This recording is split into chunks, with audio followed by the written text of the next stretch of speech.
December 16 இன்னைக்கு மார்கழி மாதம் பிறந்துருச்சு. மகாலட்சுமியோட அருளை பெற இந்த 3 விஷயங்களையும் செய்ய மறந்துடாதீங்க. மார்கழி மாதம் அப்படின்னு சொன்னாலே தெய்வ சக்தி நிறைந்த மாதம் இதுதான். இந்த மாதத்துல நம்ம செய்யற ஒவ்வொரு சின்ன விஷயங்களும் கூட நம்மளோட வாழ்க்கையில ரொம்ப பெரிய மாற்றத்தையும் அற்புதத்தையும் ஏற்படுத்தும். பொன்னான காலம் அப்படின்னா அது இந்த மாதம் தான். இந்த மார்கழி மாதம் முழுவதுமே லக்ஷ்மி நாராயணரோட அருள் பரிபூர்ணமா நிறைஞ்சிருக்கும். மார்கழி மாதத்துல நம்ம செய்ய வேண்டிய முக்கியமான 3 விஷயங்களை இங்க பார்க்கலாம். மார்கழி மாதத்தோட முதல் நாள், அதாவது காலையில 4 மணிலேருந்து 5:30 மணி வரையிலான நேரத்தை தான் பிரம்ம முகூர்த்த நேரம் அப்படின்னு சொல்லுவாங்க. இந்த பிரம்ம முகூர்த்த நேரத்துல சீக்கிரமே எழுந்திரணும். இந்த சமயத்துல தான் பிரபஞ்சத்திலிருந்து பூமிக்கு வர தெய்வ சக்தியோட ஆற்றல் அதிகமா காணப்படும் அப்படின்னு சொல்லப்படுது. இந்த பிரம்ம முகூர்த்த நேரத்துல நம்ம எழுந்தோம் அப்படின்னா நமக்கு விருப்பமான தெய்வத்தை நோக்கி யாகம் செய்வதற்கு சமமான பலனை நமக்கு கிடைக்கும் அப்படின்னு சொல்லப்படுது. அதனால பிரம்ம முகூர்த்த நேரத்துல எழுந்து குளிச்சுட்டு காலைல பூஜை அறையில கிழக்கு நோக்கி விளக்கேற்றணும். விளக்கேற்றும் போது ஓம் லக்ஷ்மி நாராயண நமோ நமக அப்படின்ற மந்திரத்தை 108 முறை சொல்லலாம். 2வது விஷயம், பக்கத்துல ஏதாவது கோவில் இருந்துச்சு அப்படின்னா அங்க போயிட்டு வழிபடலாம்.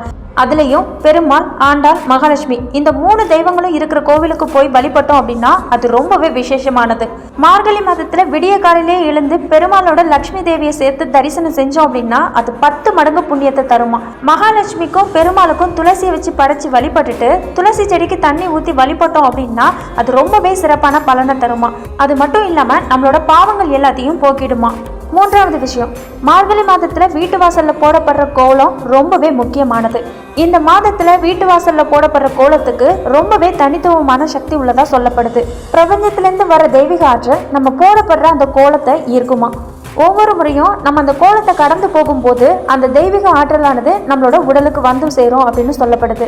பொதுவாகவே வீட்டு வாசலில் போடப்படுற கோலம் அப்படிங்கிறது நம்மளோட வீட்டுக்கு மங்களத்தையும் தரும். அதுலேயும் மார்கழி மாதத்தில் போடப்படுற கோலம் அதுவும் ரொம்பவே சிறப்பு வாய்ந்ததாக சொல்லப்படுது. மார்கழி மாதத்தோட முதல் நாளில் துவங்கி மார்கழி மாதம் கடைசி வரைக்கும் இந்த 3 விஷயத்தையும் தவறாமல் செஞ்சுட்டு வந்தீங்க அப்படின்னா உங்களுக்கு தெய்வீக அருள் கிடைக்கும். அது மட்டும் இல்லாமல் மகாலட்சுமியோட பரிபூர்ண அருளும் உங்களுக்கு கிடைக்கும். இதனால நம்மளோட செல்வங்கள் பெருகும். அது மட்டும் இல்லாமல் நம்ம செய்கிற காரியங்களில் வெற்றி கிடைக்கும். நமக்கு மன மகிழ்ச்சி உண்டாகும், மன நிம்மதி ஏற்படும். இது மாதிரி ஆன்மீக சம்பந்தமான விஷயங்களை தெரிஞ்சுக்கணும்னு நினைச்சீங்கன்னா என்னோட சேனலை சப்ஸ்கிரைப் பண்ணிக்கோங்க.